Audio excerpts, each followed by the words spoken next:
स्वागत है आपका हमारे YouTube चैनल बायोलॉजी बूस्ट में, जिसमें आज हम चर्चा करेंगे कक्षा 12 प्रायोगिक कृषि जीव विज्ञान के प्रयोग नंबर 14 चने का फली छेदक कीट के बारे में। चर्चा को आगे बढ़ाने से पहले आप हमारे चैनल को सब्सक्राइब करें, लाइक करें और कमेंट जरूर करें। आइए हम चर्चा करते हैं कि किस प्रकार से प्रयोग नंबर 14 चने का फली छेदक कीट को प्रायोगिक पुस्तिका में लिखा जाएगा।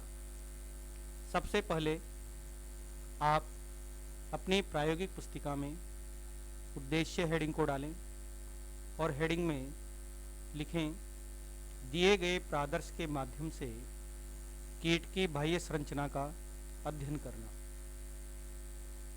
उद्देश्य को कंप्लीट करने के बाद आप 2 लाइनें छोड़ें और फिर अगला हेडिंग डालें। अगला हेडिंग रहेगा आपका आवश्यक सामग्री। आवश्यक सामग्री में आप लिखें चार्ट, पावर पॉइंट प्रेजेंटेशन, दिया गया कीट, चिमटी, पेंसिल, ड्राइंग शीट आदि। इस प्रकार से सभी आवश्यक सामग्री में लिखने के बाद फिर से आप 2 लाइनें छोड़ें और अगला हेडिंग डालें कीट का नाम।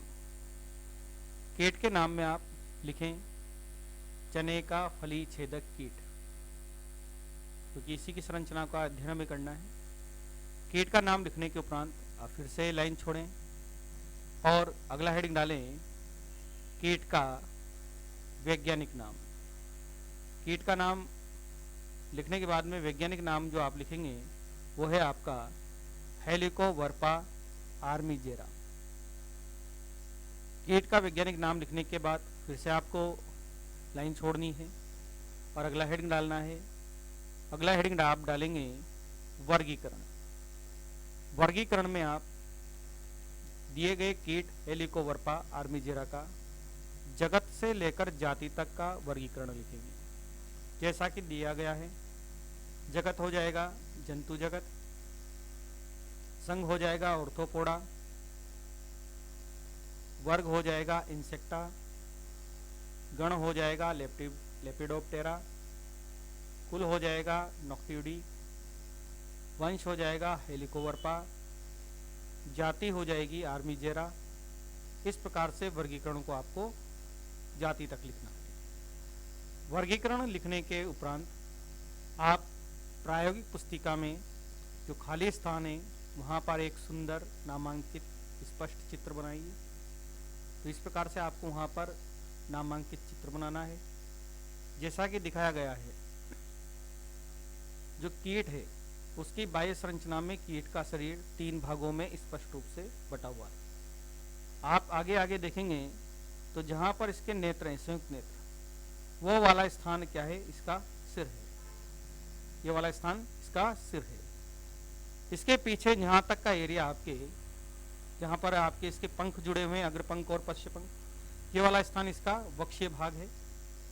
और वक्ष के पीछे इसका पूरा का पूरा भाग क्या है? उदर वाला भाग है। तो इस प्रकार से 3 भागों में ये बटा होता है, सिर, वक्ष और उदर। सिर पर नेत्र और श्रृंगिका लगी होती है, जो चित्र में दिखाया गया है। इस प्रकार से स्पष्ट और नामांकित चित्र आपको बनाना है। चित्र बनाने के बाद आप कंटिन्यू करेंगे और अगला हेडिंग डालेंगे और अगले हेडिंग में आप डालेंगे कीट की बाह्य संरचना के लक्षण। कीट की बाह्य संरचना के लक्षणों में आप पॉइंट टू पॉइंट लक्षणों को लिखेंगे, जैसा कि दिखाया गया है। कीट का शरीर 3 भागों सिर, वक्ष और उदर में बटा होता है। इसका वयस्क जैतूनी, धूसर या लाल भूरे रंग और पूर्ण विकसित गिडार लगभग 35 mm लंबी होती है।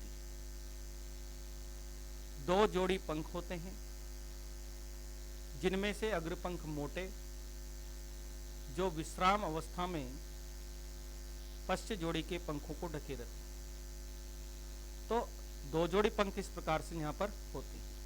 अगला पॉइंट आप लिखेंगे फिर सिर पर 1 जोड़ी श्रृंगिका लगी होती है, जो संवेदनाओं को ग्रहण करने का कार्य करती है। फिर आप अगला पॉइंट लिखेंगे सिर पर एक जोड़ी नेत्र होते हैं, आपको दिखाया गया है चित्र में, एक जोड़ी नेत्र हैं यहाँ पर संयुक्त नेत्र के रूप में। वक्ष 3 भागों में बटा होता है, अग्रवक्ष, मध्यवक्ष और पश्चवक्ष, और प्रत्येक वक्षीय खंड पर एक एक जोड़ी टांगे लगी होती है। चित्र में आपको नजर नहीं आ रही, वक्षीय भाग से एक एक जोड़ी टांगे लगी होती है। मध्य और पश्चवक्ष पर एक एक जोड़ी पंख लगे होते हैं, जो कि चित्र में आपको स्पष्ट रूप से नजर आ रहे हैं। इस प्रकार से संपूर्ण लक्षणों को लिखने के बाद में आपका प्रैक्टिकल कंप्लीट होता है। अगले प्रैक्टिकल प्रयोग नंबर 15 के लिए आप हमारे साथ बने रहिए और हमारे चैनल को देखते रहिए। धन्यवाद।